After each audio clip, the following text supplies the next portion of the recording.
Hi friends, നെച്ചിങ്ങയുടെ ഒരു പുതിയ വീഡിയോയിലേക്ക് അവർക്കും സ്വാഗതം. നെച്ചിങ്ങ ഒരു പുതിയ സെഗ്മെൻറ്റ് ആരംഭിക്കുകയാണ്. നാട്ടുയാത്ര എന്നാണ് ഇതിന് പേരിട്ടിരിക്കുന്നത്. അതിൻ്റെ പാർട്ട് 1 ആണ് ഈ വീഡിയോയിലൂടെ കാണിക്കുന്നത്. നമ്മൾ ഉദ്ദേശിക്കുന്നത് നമ്മൾ നാട്ടിൻപുറത്തുള്ള പ്രദേശങ്ങളും സ്ഥലങ്ങൾ, അതേപോലെ നല്ല ചായക്കടകൾ എന്നിവയൊക്കെ പിന്നെ കാണിക്കാൻ ടൂറിസ്റ്റ് പ്ലേസുകൾ, ഇവയൊക്കെ നമ്മൾ ഈ വീഡിയോയിലൂടെ ഈ ചാനലിലൂടെ നമ്മൾ ഉദ്ദേശിക്കുന്നത് നാട്ടുയാത്ര പാർട്ട് 1 ആണ്. നമ്മളിപ്പോൾ പോകുന്നത് തിരൂരിലേക്കാണ്. കുന്നുംപുറത്ത് നിന്ന് തിരൂരിലേക്ക് തുഞ്ചൻപറമ്പ് അതേപോലെ നൂർ ലേക്ക് ഇവ രണ്ടും നമ്മൾ എക്സ്പ്ലോർ ചെയ്യാൻ ഉദ്ദേശിച്ചാണ് ഇറങ്ങിയിട്ടുള്ളത്. താനൂർ കുന്നുംപുറത്ത് നിന്ന് ഏകദേശം 15 കിലോമീറ്ററാണ് തുഞ്ചൻപറമ്പിലേക്കുള്ളത്. അതിപ്പോൾ നമ്മൾ തിരൂർ ബസ് സ്റ്റാൻഡിൽ നിന്ന് പോവുകയാണെങ്കിൽ 2 കിലോമീറ്ററും, തിരൂർ റെയിൽവേ സ്റ്റേഷനിൽ നിന്നാണ് പോകുന്നതെങ്കിൽ 1.5 കിലോമീറ്ററുമാണ് തുഞ്ചൻപറമ്പിലേക്കുള്ളത്. നടക്കാവുന്ന ദൂരം തന്നെ ഉള്ളൂ. നമുക്ക് റോഡിൻ്റെ സൈഡിൽ കൂടെ ഇങ്ങനെ പോയാൽ നല്ല രസമാവും ചെയ്യും. നമ്മളെ താഴെപ്പാലം കഴിഞ്ഞ് നമ്മുടെ ഒരു ജംഗ്ഷൻ വരുന്നുണ്ട്. ജംഗ്ഷനിൽ നിന്ന് റൈറ്റ് എടുക്കുക. വളരെ കുറച്ചുള്ളൂ നടക്കാൻ. ആ റൂട്ടിൽ തന്നെയാണ് നമ്മളെ ശാബ്ദങ്ങൾ ഹോസ്പിറ്റൽ, ഗയാം തിയേറ്റർ, മിഷൻ ഹോസ്പിറ്റൽ ഇവയൊക്കെ ഉള്ളത്. ഈ ജംഗ്ഷനാണത്. ഈ ജംഗ്ഷനിൽ ഇപ്പോൾ മുന്നൊന്നും ഈ സിഗ്നലൊന്നും ഇല്ലായിരുന്നു. ഇപ്പോൾ സിഗ്നലൊക്കെ ആരംഭിച്ചിട്ടുണ്ട്. അതുകൊണ്ട് തന്നെ ബ്ലോക്കും കുറവാണ്. നമ്മൾ കറക്റ്റായിട്ട് യാത്രയ്ക്കും തടസ്സമൊന്നുമില്ല. ഇപ്പോൾ നേരെ റൈറ്റ് എടുക്കുന്നു. ശാബ്ദങ്ങൾ ഹോസ്പിറ്റലിൻ്റെ ബോർഡ് കാണാൻ പറ്റും. നേരെ പോകുന്നു. നമ്മളെ മിഷൻ ഹോസ്പിറ്റൽ വരുന്നത് ഈ റൂട്ട് തന്നെയാണ്. പിന്നെ റൈറ്റ് സൈഡിൽ മിഷൻ ഹോസ്പിറ്റൽ വരുന്നു. അതേപോലെ ലെഫ്റ്റ് സൈഡിലാണ് നമ്മളെ പഴയ ഗയാം പുതുക്കിയിട്ട് ഇപ്പോൾ മാജിക് ഫ്രെയിംസ് ഗയാം എന്ന രീതിയിൽ പുതിയ പേരിലൊക്കെ ആക്കിയിട്ടുണ്ട്. ആകെ മുഖച്ഛായം തന്നെ മാറിയിട്ടുണ്ട്. മാത്രമല്ല സൗണ്ട് സിസ്റ്റവും അതേപോലെ തിയേറ്ററിൻ്റെ സ്ക്രീനിൻ്റെ വലുപ്പവും കാര്യങ്ങളൊക്കെ എല്ലാം കൊണ്ടും ഉഷാറാക്കിയിട്ടുണ്ട്. AC കാര്യങ്ങളെല്ലാം ഫുൾ സെറ്റാണ്. അപ്പോൾ മാജിക് ഫ്രെയിംസിൽ എത്താത്തവർക്ക് തിരൂർ ചുറ്റുവട്ടത്തുള്ളവർക്ക് നല്ലൊരു ഓപ്ഷനാണ് ഗയാമ്. നമ്മളങ്ങനെ തുഞ്ചൻപറമ്പിൻ്റെ മതിലുകളാണിത്. ഈ വളവ് തിരിനോടുകൂടി നമ്മൾ തുഞ്ചൻപറമ്പിലേക്ക് എത്തുകയാണ്. തുഞ്ചൻപറമ്പ് നമ്മളെ എഴുത്തച്ഛൻ്റെ നാടാണ്. അദ്ദേഹത്തിൻ്റെ ഒരു സ്മരണാർത്ഥമാണ് ഇതിവിടെ നിലനിൽക്കുന്നത്. ഏകദേശം 1964 ഇത് സ്ഥാപിക്കപ്പെട്ടിട്ടുണ്ട്. ഇവിടെ ഒരുപാട് കാര്യങ്ങൾ നമ്മൾ ഉള്ളിലേക്ക് വീഡിയോ ഒക്കെ ചെയ്യണം എന്നൊക്കെ ഉദ്ദേശിച്ചിട്ടാണ് നമ്മൾ വന്നത്.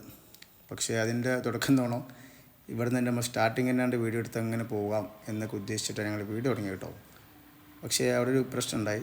പ്രശ്നം മീൻസ് നമ്മൾ 200 രൂപ വേണമെന്ന് പറഞ്ഞു വീഡിയോ എടുക്കാൻ. ഇതിനകം വീഡിയോ എടുക്കാൻ 200 രൂപ വേണം. പ്രത്യേകിച്ചൊന്നും ഇല്ല. അത് മീൻസ് നമുക്ക് അവിടെ ഇവിടുത്തെ ഒരു വൈബ് എന്ന് പറഞ്ഞത് ഭയങ്കര കാമായിരിക്കും. നമുക്ക് ഒച്ചപ്പാട് ബഹളോ എന്ന സംഗതികളൊന്നും ഉണ്ടാവില്ല. അതുപോലെ ഇവിടെ നമ്മുടെ വിദ്യാർത്ഥികളാണ് അധികം വരിക. പഠിക്കാൻ ആവശ്യമായിട്ടുള്ള കുട്ടികളും അതേപോലെ അസൈൻമെൻറ്റ് മറ്റു കാര്യങ്ങൾ എഴുതാനും ഒക്കെ ആയിട്ടുള്ള നല്ലൊരു സ്ഥലമാണത്. കൂടുതൽ നമ്മൾ സ്റ്റുഡൻസിനെ ഇവിടെ കാണാൻ സാധിക്കുക. എല്ലാവരുടെ കയ്യിലൊരു ബുക്ക് ഉണ്ടായിരിക്കും. വലിയ പഠന ബുക്ക് ഉണ്ടാവും. തൊട്ടടുത്ത് തന്നെ ലൈബ്രറി ഉണ്ട്. ആ ലൈബ്രറിയിൽ നിന്ന് ബുക്ക് എടുത്തിട്ട് നമുക്ക് വായിക്കാം, അവിടെ ഇരുന്നിട്ട് വായിക്കാം എന്നൊക്കെ ഓപ്ഷൻസ് ഉണ്ട്. അങ്ങനെ ഇവിടെയാണ് നമ്മൾ ജസ്റ്റ് അകത്ത് കയറിയപ്പോൾ ഇതിന് അദ്ദേഹം അവിടെയുള്ള നമ്മൾ ആൾ പറഞ്ഞു വീഡിയോ എടുക്കുകയാണെങ്കിൽ 200 രൂപയാണ് ഇതിൻ്റെ ഫീ എന്നൊക്കെ പറഞ്ഞു. ഫോണിലായാലും ക്യാമറയിലായാലും എങ്ങനെ ആയാലും, പ്രത്യേകിച്ച് വലിയ ഷോർട്ട് ഫിലിമും മറ്റു കാര്യങ്ങളൊക്കെ പ്രത്യേക അനുമതിയൊക്കെ വാങ്ങണം ട്രസ്റ്റിൻ്റെ കയ്യിൽ നിന്ന്. പക്ഷെ നമുക്ക് അതിൻ്റെ ഉള്ളിൽ നമുക്ക് എടുക്കണ്ട എന്ന് ഉദ്ദേശിച്ചു. പുറത്തുനിന്നുള്ള വ്യൂ ഒക്കെ നമ്മൾ എടുത്തു. അങ്ങനെ നമ്മൾ എന്ത് ചെയ്ത് തുഞ്ചൻപറമ്പിൽ നിന്ന് യാത്ര തിരിച്ചിട്ട് നേരെ നമ്മളെ നൂർ ലേക്കിലേക്ക് പോകാമെന്ന് കരുതി. അങ്ങനെ നേരെ നൂർ ലേക്കിലേക്കാണ് ഇപ്പോൾ പോകുന്നത്. തുഞ്ചൻപറമ്പിൽ നിന്ന് ഏകദേശം 800 മീറ്റർ മാത്രമേ അകലുള്ളൂ നൂർ ലേക്കിലേക്ക്. യാത്ര ഒരു ബുദ്ധിമുട്ടൊന്നുമില്ല. നമ്മളെ റോഡൊക്കെ നല്ല അടിപൊളി റോഡാണ്. അപ്പോൾ പൊതുവേ നമ്മളെ റോഡുകളൊക്കെ ഉഷാറാക്കിയിട്ടുണ്ടല്ലോ. അപ്പോൾ അതിൻ്റെ ഭാഗമായിട്ട് പല സ്ഥലങ്ങളിൽ മോശപ്പെട്ട റോഡുകളുമുണ്ട്. രണ്ടും ഉണ്ടല്ലോ, രണ്ടും പറഞ്ഞല്ലോ. അങ്ങനെ ഈ യാത്ര നമ്മൾ തുടർന്നു. അങ്ങനെ പോയിക്കൊണ്ടിരിക്കുമ്പോഴാണ് പിന്നെ നമ്മുടെ ശാബ്ദങ്ങൾ ഹോസ്പിറ്റൽ വരുന്നത്. നമ്മൾ ഈ പാലം കടക്കുന്നതോടുകൂടി ശാബ്ദങ്ങൾ ഹോസ്പിറ്റൽ വരും. നല്ലൊരു പുഴയാണ്. നല്ല കാഴ്ചകളൊക്കെ നല്ല രസമാണ്. ഈ യാത്ര, ഈ റൂട്ട് നല്ല റൂട്ടാണ്. അപ്പോൾ നമ്മുടെ കൂട്ടായി റൂട്ടാണിത്. കൂട്ടായിലേക്കുള്ള ബസ്സാണ് കയറേണ്ടത്. ഇപ്പോൾ ചാട്ടിൽ ആ റോഡാണ്. ചാട്ടിലാണ് ശരിക്കും നമ്മളെ തുഞ്ചൻപറമ്പൊക്കെ സ്റ്റേ ചെയ്യുന്നത്. അത് കഴിഞ്ഞിട്ടുള്ളതാണ് കൂട്ടായിക്ക് വരുന്നത്. ഇതാണ് നമ്മളെ ശാബ്ദങ്ങൾ ഹോസ്പിറ്റൽ. നമ്മളെ തിരൂർക്കാർക്ക് വലിയൊരു ആശ്വാസമാണ് ഈ ഹോസ്പിറ്റൽ. കാരണം സൂപ്പർ സ്പെഷ്യാലിറ്റി ഹോസ്പിറ്റൽ മുന്നൊന്നും നമ്മൾ തിരൂർ ഉണ്ടായിട്ടില്ല. ഇതുകൊണ്ട് ഒരു ആശ്വാസം തന്നെ തിരൂർക്കാർക്ക്. മറ്റുള്ള എല്ലാവരും കോട്ടക്കലും മറ്റു സ്ഥലങ്ങളിലേക്കായിരുന്നു പോയിരുന്നത്. ഇത് തൊട്ടടുത്ത സ്ഥലം വന്നതോടുകൂടി വലിയൊരു ആശ്വാസം തന്നെയാണ്. നേരെ മുന്നോട്ട് കുറച്ച് പോയാൽ തന്നെ നമ്മൾ നൂർ ലേക്കിൻ്റെ ബോർഡ് കാണാൻ പറ്റും. അതൊരു മുളയിലൊക്കെയാണ് അവർ ഡിസൈൻ ചെയ്തിട്ടുള്ളത്. നേരെ നമ്മൾ മുന്നോട്ട് റോഡ് പണിയൊക്കെ നടക്കുന്നുണ്ടായിരുന്നു. അത് പൈപ്പ് ലൈനിൻ്റെ വർക്കൊക്കെ നടക്കുന്നുണ്ട്. നേരെ നമ്മൾ പോവുക. അതൊരു പ്രത്യേകിച്ച് നൂറിലേക്ക് എന്ന് പറഞ്ഞാൽ തന്നെ നമുക്കറിയാം ആ ഒരു രീതി നമുക്ക് എന്തായിരിക്കും അവിടെ ഉണ്ടായിരിക്കുക എന്നുള്ളതൊക്കെ ആ ഒരു ഉദ്ദേശപ്രകാരം തന്നെയാണ് അവിടെ പോയതും. കണ്ട പോലെ തന്നെയാണ്, മുന്നേ ഫോട്ടോയിലും മറ്റു കാര്യം കണ്ട പോലെ തന്നെയാണ്. പിന്നെ മുളകളും നല്ലൊരു എത്ര ഇതുണ്ടെങ്കിലും തണുപ്പ് ഫീൽ ചെയ്യുന്ന ഒരു സ്ഥലം കൂടെ കേട്ടോ അവിടെ. പ്രത്യേകിച്ച് ഒരു കാര്യം എന്ന് വെച്ചാൽ നമ്മൾ മുന്നേ എല്ലാവർക്കും കയറാൻ പറ്റുമെന്ന് തോന്നിയിരുന്നു. പക്ഷെ ഇപ്പോൾ അങ്ങനെയല്ല. അവിടെ എത്തിയപ്പോഴാണ് നമ്മളും സത്യം പറഞ്ഞാൽ അറിയുന്നത് അവിടെ ഫാമിലിക്ക് മാത്രമേ അലൗഡ് ഉള്ളൂ. അപ്പോൾ നമ്മൾ ഈ ചെക്കന്മാരെല്ലാവരും കൂടെ വന്നിച്ചിരുന്നു അവിടെ എന്ത് ചെയ്യാൻ പറ്റില്ല, അകത്തേക്ക് കയറാൻ സാധിക്കില്ല. പ്രത്യേക ബോർഡൊക്കെ അവിടെ എഴുതി വെച്ചിട്ടുണ്ട്, സന്ദർശനം കുടുംബസമേതം മാത്രം, ടൈം കാര്യങ്ങളൊക്കെ കൊടുത്തിട്ടുണ്ട്. അങ്ങനെ പോയപ്പോൾ പക്ഷേ വേറെ എൻ്റെ തൊട്ടപ്പുറത്തുള്ളൊരു പോസ്റ്റിങ് ശ്രദ്ധിച്ചൊന്നും അവിടെ കൂടെ 2025 പ്രോഗ്രാം ഉണ്ട്, അപ്പോൾ പാലിയേറ്റീവിൻ്റെ. അപ്പോൾ ആ പ്രോഗ്രാം നടക്കുന്നതുകൊണ്ട് നമുക്ക് അകത്ത് കയറാൻ പറ്റി. അങ്ങനെ ആ പ്രോഗ്രാം അവിടെ നടക്കുന്നുണ്ട്. മുന്നേറ്റ് നമ്മളെന്താ ജസ്റ്റ് ചെയ്ത് ആ ചുറ്റുവട്ടൊക്കെ ഒന്ന് നോക്കി വീഡിയോ ഒക്കെ എടുത്തു. അവിടെ ഒരു കുളമുണ്ട്, മീനൊക്കെ വളർത്തുന്നുണ്ടായിരുന്നു കേട്ടോ.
അങ്ങനെ കുറച്ച് സമയം പ്രോഗ്രാം കണ്ട് തൊട്ടടുത്ത് തന്നെ നൂറിലേക്ക് ബോട്ടിംഗ് ഉണ്ട്. അങ്ങനെ ആ ബോർഡ് കണ്ടപ്പോൾ നേരെ മുന്നോട്ട് നടന്നപ്പോൾ അവിടെ ബോട്ടിംഗ് പരിപാടി ക്ലോസ് ചെയ്തിട്ടുണ്ടായിരുന്നു. അപ്പോൾ നിലവിലവിടെ സർവീസ് കാര്യങ്ങളൊന്നുമില്ല. ഇനിയിപ്പോൾ ഈ പ്രോഗ്രാം അവിടെ കാര്യം നടക്കുന്നുണ്ടോ എന്നറിയില്ല. അപ്പോൾ അവിടെ ഒരു തടാകമാണ്. നമ്മൾ തടാകത്തിൽ അവിടെ ബോട്ടും കാര്യങ്ങളൊക്കെ കാണുന്നുണ്ട്. എനിക്ക് തോന്നുന്നു ചിലപ്പോൾ ഈ പ്രോഗ്രാമും മറ്റോ കാര്യങ്ങളായിട്ട് സ്റ്റോപ്പ് ചെയ്തായിരിക്കും. ഇനി മറ്റെന്തെങ്കിലും റീസൺ ഉണ്ടോ എന്നുള്ളത് നമ്മൾ ചോദിക്കാൻ നിന്നിട്ടില്ല. എന്തായാലും നിലവിലവിടെ ബോട്ടിംഗ് സർവീസ് ഇല്ല. പ്രധാനമായിട്ടും അവിടെ ഫാമിലിക്ക് ചുമ്മാ വന്നിരുന്ന് എക്സ്പ്ലോർ ചെയ്യുക, ഫാമിലിയായിട്ട് വന്നാൽ കുറച്ച് നേരം സംസാരിക്കുക, കപ്പിൾസായിട്ട് വന്ന് സംസാരിക്കുക, അങ്ങനെയൊക്കെ ഇരിക്കാനുള്ള ടയറുകളൊക്കെയാണ് അധികം. ഇരുന്ന ഊഞ്ഞാലുകൾ ഇരുന്നൊന്ന് ഒന്നൊന്ന് മനസ്സൊക്കെ മൈൻഡ് ഒന്ന് ഫ്രീ ആക്കാൻ പറ്റുന്നൊരു സ്ഥലം കൂടിയാണ്. അങ്ങനെ നമുക്ക് തോന്നിയത്. അധികം കുറച്ച് സമയം എന്തായാലും നിന്ന് അവിടെ പ്രോഗ്രാമുകളൊക്കെ കണ്ട് അങ്ങനെ അവിടെ നിന്ന് ഇറങ്ങി ഞങ്ങൾ നേരെ ബൈക്ക് എടുത്ത് മുന്നോട്ട് നീങ്ങി. ഇത് പാർട്ട് 1 ഇവിടെ ഞാൻ ക്ലോസ് ചെയ്യുകയാണ്. അടുത്ത പാർട്ട് 2 ഇതിൻ്റെ കണ്ടിന്യൂറ്റി ഉണ്ടായിരിക്കും. നമ്മുടെ അടുത്ത ബീച്ചിലേക്കും മറ്റു കാര്യങ്ങളിലേക്ക് പോകുന്നതായിരിക്കും. ബൈ.